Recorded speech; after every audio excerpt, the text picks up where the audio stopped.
My son drowned off a beach in Colombia, and I buried an empty casket in his honor. 3 months later, I saw him alive in a grainy bar photo, tanned, smiling, and spending the life I had unknowingly paid for. That was the night I stopped grieving and quietly started planning what an old man like me could still do. Before I go on, if you're here listening to an old man sort through a hard truth, I'd be grateful if you'd subscribe. And tell me where you're watching from. These stories, they carry pieces of my life, and knowing you're out there listening means more than you might realize. I've lived most of my life inside quiet routines. You learn to appreciate those little anchors when you grow older. The soft whistle of a kettle in the morning, the familiar groan of a hallway board, the way sunlight warms the same patch of carpet every afternoon. My name is Arthur Hale. For a long time, my world was simple. Manage my little house. Keep Helen's roses alive. Call my daughter Rachel every Sunday. And hear from my boy Gavin at least twice a week. He always called with that bright, confident voice. "Dad, you good? Need anything?" And I'd answer, "Just hearing you is enough." Most days, it truly was. I'm old enough that my hands tremble when I button a shirt, but not so old that I can't drive myself to the market or laugh at my own bad jokes. I still talk to Helen when I water her roses. Just small comments. "Your yellow ones are blooming," or "That squirrel is back again." It makes the yard feel less empty. And inside that gentle, predictable rhythm lived my greatest comfort, my children. Rachel, steady as a lighthouse. And Gavin, my pride, my anchor. The one who still hugged me in public like he was 12. He told me he was running a real estate business, a growing one. Whenever he talked about it, he'd stand a little taller. "Dad, things are happening. You won't have to worry about anything." I didn't need him to succeed for me, but I was proud that he wanted to take care of me. He had one habit I never questioned. Every Monday at 2 p.m., no matter what, he went to the bank. Rain, shine, holidays, 2 p.m. sharp. I teased him once. "Son, you're more faithful to that bank than church." He laughed, patched my shoulder. "Just paperwork, Dad, business stuff." And that was enough for me. Life felt steady then. Evenings were slow. I'd warm leftovers, switch between news channels, work a crossword with a pencil that never stayed sharp. Sometimes Gavin would drop by unannounced, always with that easy grin, and we'd sit on the porch talking about nothing and everything. There's one memory that still warms me and hurts me at the same time. Years ago, when money was tight and the roof needed repairs, I worked nights at a warehouse loading trucks. Heavy work for a man my age. My hands cracked in the cold. My back felt like raw wire. But I did it because the kids deserved stability after Helen passed. One night, when I got home exhausted, I found Gavin asleep on the couch, waiting for me. Blanket half slid off his shoulder. I covered him carefully and whispered, "I'd break myself in half if it meant your life would be easier." And I meant every word. Maybe that's why I didn't see the cracks forming later. Or maybe I didn't want to see them. Because when your child grows up and you see them walking tall, talking confidently, promising big things, you breathe easier. You think, maybe all those sacrifices finally meant something. I held on to that thought. Every time he said, "Love you, Dad." Every time he promised, "I'm making you proud." Every time he hugged me before a trip. Back then, I slept well. A real night's sleep. No staring at ceilings. No pacing the hall. No whispers of fear sitting in the corners of my home. My life was ordinary, yes, but gentle. The kind of life an older man grows grateful for. Some mornings, I'd make toast and think, "Helen, you'd smile at how the kids turned out." Some evenings, I'd sit on the back step watching the light fade and think, "I've got enough. More than enough." I didn't know safety could be temporary, or trust conditional, because everything felt solid, predictable, steady. I moved through my days believing the ground beneath me was firm, believing my boy was exactly who he said he was, believing the life I'd built, slowly, carefully, was still the same one I'd wake up to tomorrow. But beneath that calm surface, something had already shifted. I just didn't hear the crack. Not yet. Looking back, I can see the signs. Little moments I brushed aside, small hesitations in his voice, trips he didn't describe in detail, phone calls he took in another room. But a father's love is a quiet thing. It shields, it excuses, it hopes. And mine did all three until the day it couldn't anymore. because the piece I held onto so tightly was not built to last. Something was coming, quiet as a shadow, heavy as truth, and I was walking straight toward it without a single clue. I didn't know it then, but that silence was the last real peace I'd feel for a long, long time. It happened on a Thursday, one of those cold afternoons when the house feels too quiet for its own good. I was heating leftover soup when my phone buzzed on the counter, an international number I didn't recognize. For half a second, I almost let it ring out. Almost. When I finally answered, a man with a steady, accented voice said, "Mr. Hale? Are you the father of Gavin Hale?" My spoon slipped from my hand and clattered against the tile. Yes, I am. Is he all right?"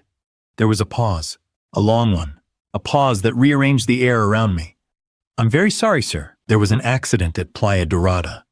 A riptide. A full search was conducted, but your son was not recovered." My knees gave out. I grabbed the counter just to stay upright.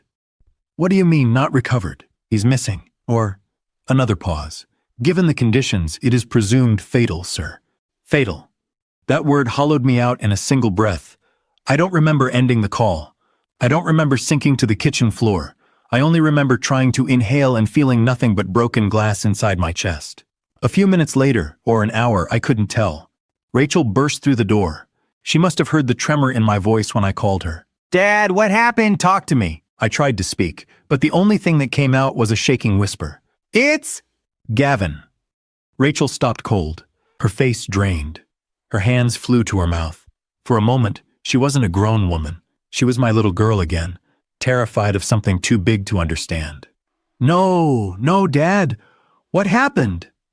I told her everything in halting pieces, and she held me while grief tore through me like a storm I couldn't hide from.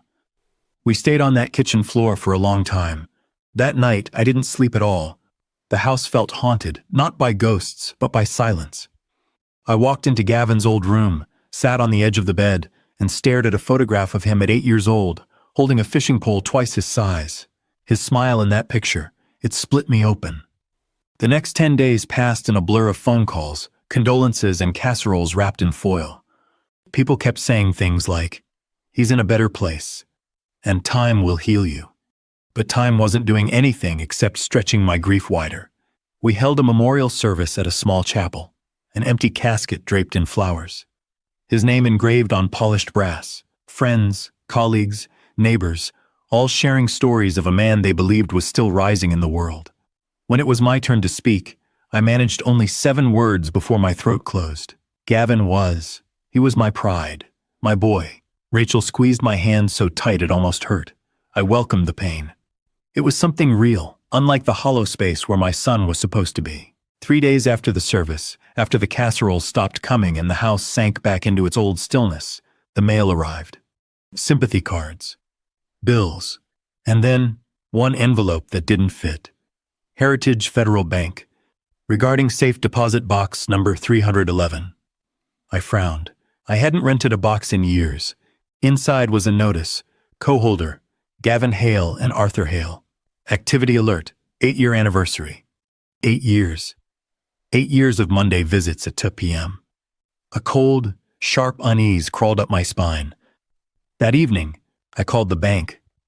A woman named Denise answered gently, too gently. "Yes, Mr. Hale. Your son opened the box 8 years ago. You are listed as co-holder. You may access it any time." I didn't sleep that night, at all. Rachel tried to reassure me. "Dad, it's probably just business papers. Gav kept everything to himself. You know how he was." But something inside me whispered the truth. Secrets don't live in safe deposit boxes by accident. They're put there on purpose. The next morning, the bank vault felt colder than any place I'd ever stepped into. Denise slid the metal drawer toward me. "Take all the time you need," she said softly. I opened it. Inside were neatly labeled folders in Gavin's handwriting. I opened the first one and felt my stomach drop. Loans, equity withdrawals, credit extensions, taken out in my name. Not once, not twice, but repeatedly. The signatures looked like mine, but they weren't. My hands began to tremble. The second folder held records of failed investments, loss after loss tied to developers overseas. My son's success was a facade. Then came the last folder, a life insurance policy worth $400, and beneath it, a note in Gavin's handwriting. Dad, if you're reading this, I'm sorry. I thought I could fix it before you found out. Please forgive me. The room tilted. My legs nearly buckled. I gripped the table and closed my eyes, but the darkness didn't soften a thing. This wasn't just grief anymore. This was betrayal, slow, deliberate, and devastating. I walked out of that bank a different man than the one who walked in, because the son I buried might not have been dead at all. And that truth hit sharper than any grave I'd ever stood beside. That's when I knew I would not stay silent.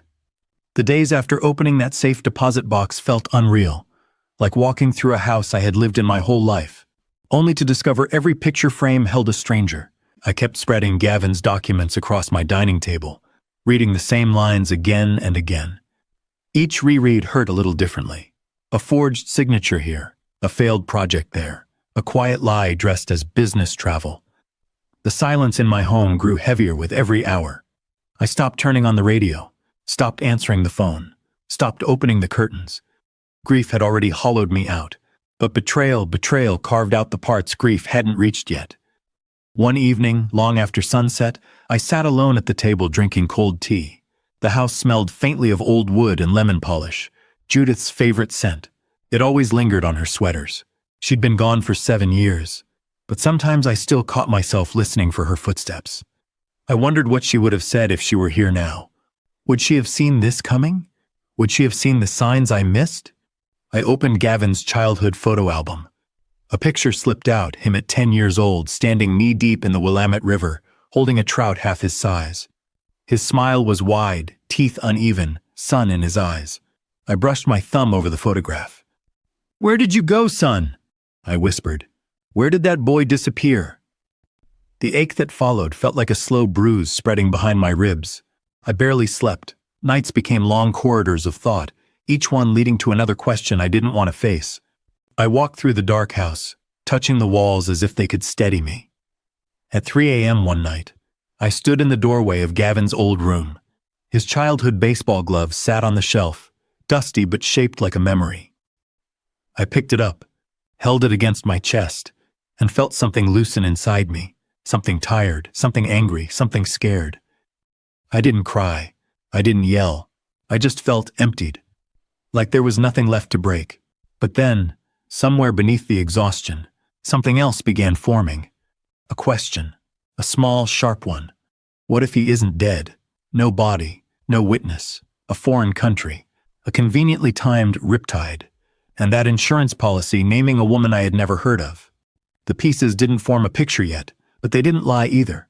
3 days later, Rachel came over with takeout bags she knew I wouldn't finish. She walked into the dining room, saw the mountain of papers, and froze. "Dad, you haven't slept." I didn't answer. I couldn't. She sat beside me, squeezed my shoulder, and whispered, "We'll get through this." I nodded, but my mind was elsewhere, on Gavin's note, on Elena Ruiz, on the way his business trips perfectly matched the dates on those overseas wire transfers. Rachel noticed the change in my expression. "Dad, what are you thinking?" I swallowed hard. Something fragile inside me cracked open. "I don't think he drowned," I said quietly. Rachel blinked. "What?" "They never found a body. His wallet, his shoes, his rental car, all neatly placed. Too neat. You don't disappear that cleanly in a riptide. And the insurance and this woman." I pushed the folders toward her. She scanned them, slow at first, then faster, her breath catching. "Dad, this is bad. Really bad." I nodded once, a small, heavy movement. "I trusted him so completely," I whispered. "I never questioned a thing, and he counted on that." Rachel's eyes glistened. "Do you think he's alive?" she asked. I didn't answer immediately. Silence filled the space between us, stretching tight like a held breath. Finally, I said, "I don't know what I think, but I know what I feel, and nothing about this feels like death. It feels like a door someone closed on purpose." Rachel leaned back, exhaling slowly. "We need help," she said. Maybe she was right, but I wasn't ready. At least not yet. I walked to the window. Rain streaked down the glass in thin lines, like the sky was trying to trace its own grief. My reflection stared back at me, older, smaller, tired, wounded, but not defeated. Not anymore. Because for the first time since that terrible phone call, I felt something I could hold on to. Resolve. Quiet, steady, grounding resolve. I turned back toward the table, toward the evidence of 8 years of betrayal, and felt a shift in the air around me. This wasn't just grief anymore. It wasn't just shock. It was the beginning of understanding. And understanding, that's where strength begins. I sat down again, picked up the insurance document, and whispered, "I need to know the truth." Outside, the rain slowed. Inside, a new certainty took root. I began to think, very carefully, if you're still with me, thank you. Stories like this remind me that patience isn't weakness. Sometimes, it's the quiet strength that keeps us standing. The morning after that long, sleepless night, I sat at my kitchen table staring at a cup of coffee I never actually drank. The steam rose, thinned, and faded, like my old life evaporating in front of me. I didn't feel angry anymore, not like before. Something quieter had taken its place, something steady, patient, almost cold. The kind of calm a man feels when he accepts a truth he wishes wasn't real. My son might be alive, and if he was, then every tear, every sleepless night, every memory I'd tried to hold on to had been built on a lie. I exhaled, slow and heavy, and whispered the title phrase to myself. The son I buried wasn't dead. Hearing it out loud made my hands shake, but my mind grew sharper. If I wanted answers, I needed help. Real help. Rachel returned later that afternoon with her laptop under her arm. "Dad," she said gently, "I called someone, a professional. I raised an eyebrow, a private investigator, one who specializes in overseas cases. We need someone who knows how this works." I didn't argue, not this time. Some betrayals require more than family instincts. She made the call. An appointment was set for the next morning. I didn't sleep that night either, but the exhaustion felt different now, focused, not frantic. At dawn, I found myself ironing a shirt I hadn't worn in years. I'm not sure why. Maybe I wanted to look like a man still capable of standing upright, even after being broken open. The investigator, Victor Grayson, had the kind of presence that filled a room quietly. Former federal agent, sharp eyes, firm handshake. No theatrics. He listened, really listened, as I laid out the documents, the insurance policy, the forged signatures, the sudden drowning, the missing body. He didn't interrupt, didn't take notes at first, just watched me with a focus that made my throat tighten. When I finished, he steepled his fingers and said, "Mr. Hale, this is a classic staged death pattern. Financial collapse, a foreign location, no body, large insurance payout to a third party. Your son didn't disappear. He repositioned." I swallowed hard. "So he's alive." Grayson nodded slowly. "Highly likely, and if he is, we'll find him." Rachel placed her hand on mine. I didn't pull away. "What's the first step?" I asked. He slid a folder across the desk. Full offshore trace, travel logs, known associates, surveillance pulls from the area, contact with local investigators. Then he paused, eyes softening for just a breath. "I'm sorry, sir, this is going to hurt before it helps." I nodded. "I understand." He told me the cost. It was almost everything I had left. I didn't hesitate. I signed the contract, because sometimes a man chooses justice, even when justice comes at the cost of what little remains. For the next 2 weeks, life became strangely still. I woke early, walked to the library where I volunteered a few hours a week, came home, made simple meals, sat with the growing silence, and waited. Waiting is a quiet kind of torture. It moves slowly, but it pierces deep. Every morning I checked my email before my feet even hit the floor. Nothing. Every night I stacked the evidence again, trying to see patterns where grief blurred the lines. On the 8th night, a thought surfaced. Why did he choose that city? Why that beach? Why that woman? The questions didn't hurt the way they did before. Not now. Now they felt like keys, turning locks, opening doors. Halfway through those 2 agonizing weeks, I received an email from a handwriting specialist confirming what I already knew. The signatures on those loans were not mine. Seeing it in writing didn't break me. It steadied me. Proof has a way of doing that. By day 10, the quiet resolve inside me had solidified into something like strategy.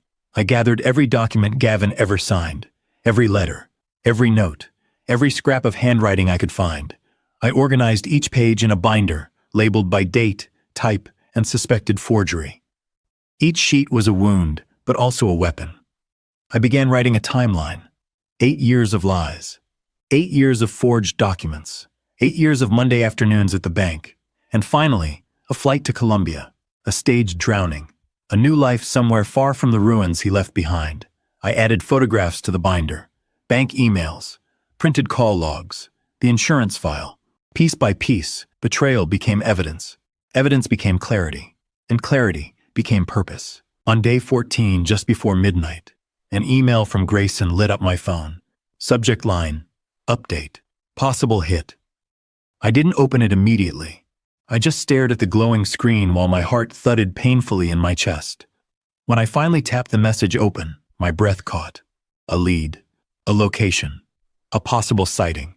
I sat back in my chair, closed my eyes, and exhaled.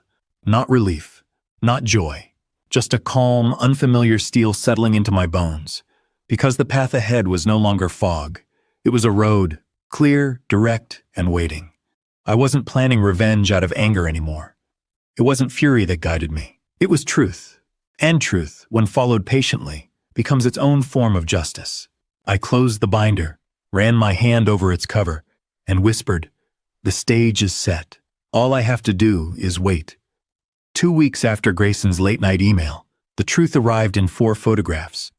I opened the message slowly, bracing myself the way a man braces for cold water.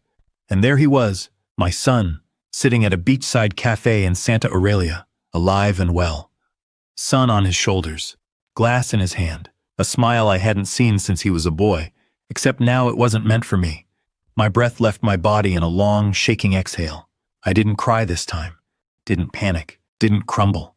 I just sat there, staring at the man I had mourned, the man I had buried, the man who had walked away from my grief as if it were nothing more than a forgotten coat. The son I buried wasn't dead. He was simply gone by choice. And something in me clicked into place. Quiet, steady, final. I didn't want revenge that screamed. I wanted truth that echoed. Grayson arranged everything. A controlled meeting. A public place. Accidental contact. I flew out alone. The air in Santa Aurelia was warm and thick. Nothing like the cool Oregon mornings I was used to. As I walked along the shore toward the cafe from the photos, my heart was steady, my hands were steady, my breathing was steady. When grief burns low enough, it turns into something else, something calmer, something clearer. I found him exactly where they said he'd be. Same table, same careless posture, same easy laugh. A woman leaned against his shoulder. Elena, the beneficiary, I assumed. For a moment, I just watched him. The way a man watches a person he no longer recognizes.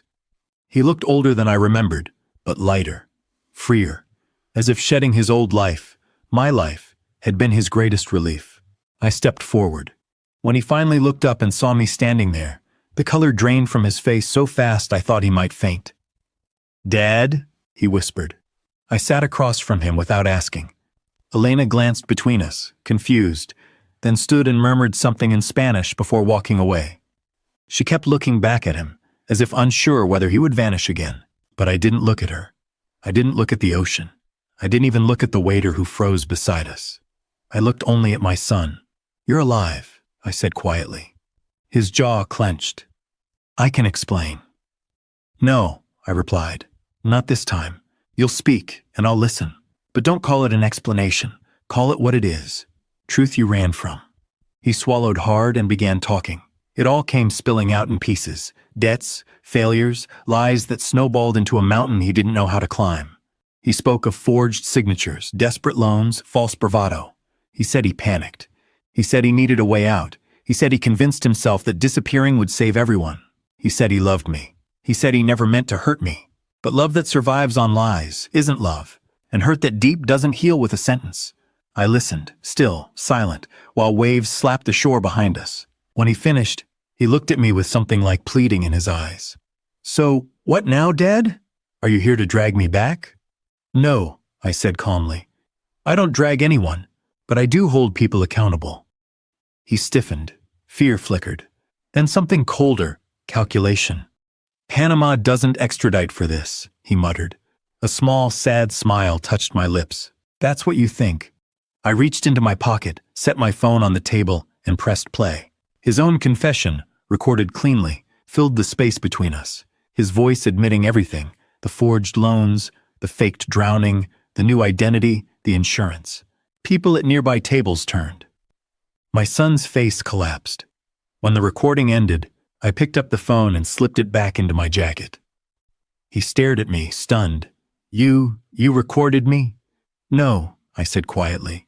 "You recorded yourself. I simply let you talk." Panic crept into his expression. "Dad, please, don't ruin my life."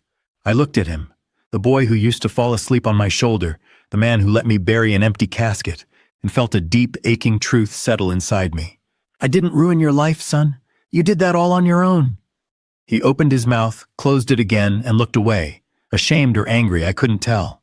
I stood up. "You walked out on your name, on your wife, on your sister. On me. You left wreckage behind and called it survival. But survival doesn't demand that you kill the people who love you." He didn't look up. I waited. He stayed silent. So I turned to leave. "Dad," he whispered. I stopped, but didn't turn. "I'm sorry," he said. "For everything." The apology hit me like a soft knock on a locked door. I heard it, but I couldn't let it in. Without looking back, I answered, "Sometimes sorry comes too late to change anything." And I walked away, slow, steady, unbroken. Behind me, I heard Elena approaching him. Their voices tangled into confusion, then into anger. But I didn't turn around. That life belonged to him now, not to me. Outside the cafe, I called Agent Morales, the U.S. liaison working with Grayson. "It's done," I said. "You have what you need." "Yes, sir," the agent replied. "We'll take it from here." As I ended the call, a strange wave of stillness washed over me. Not triumph, not revenge, just release. The kind that comes when truth finally stands where lies once lived. And in that long, quiet silence, I finally felt free. It's been many months now since I left that cafe in Santa Aurelia, since the moment I finally stopped chasing answers and let the truth stand on its own legs. Some people ask whether I ever found peace. Some ask whether I forgave him. The honest answer is, I'm still learning what peace looks like. And forgiveness, well, forgiveness is not a door you walk through. It's a window that opens and closes with the weather of the heart. But I do know this. The son I buried wasn't dead. He was simply someone I didn't recognize anymore. And accepting that truth, quietly, without rage, has been its own kind of healing. Life is smaller now, simpler. My new apartment isn't much, but the light in the mornings is gentle, and the evenings are quiet in a way that feels earned, not empty. Rachel visits often. Sometimes we talk about what happened, sometimes we don't. Both are okay. I've learned that trust is not blind anymore. It is patient, it is cautious, it is deserved. I've also learned that strength doesn't always roar. Sometimes it whispers. You survived. You're still here. You're building again. And that matters more than I ever knew. These days I spend my time helping others, people who were blindsided by financial betrayal, who lost homes, savings, marriages, pieces of themselves. When I sit with them, I don't speak like a victim. I speak like someone who walked through a long, dark hallway and somehow found a light switch. I tell them, you're not alone. You're not foolish. You're not broken. You're healing. And every time someone's shoulders drop, and they exhale for the first time in months, I feel something settle quietly in my own chest. Maybe that's what redemption looks like. Not in grand gestures, not in revenge, but in choosing to live a life that grief tried to take from you. I don't know whether I'll ever visit him in that federal prison. Maybe one day, maybe not. But I do know this. Respect, once lost, can be reclaimed, sometimes not from others, but from yourself. And peace, real peace, is simply being able to close your eyes at night without the weight of someone else's choices crushing your breath. Tonight, I sleep with ease, not because everything is fixed, but because everything is honest.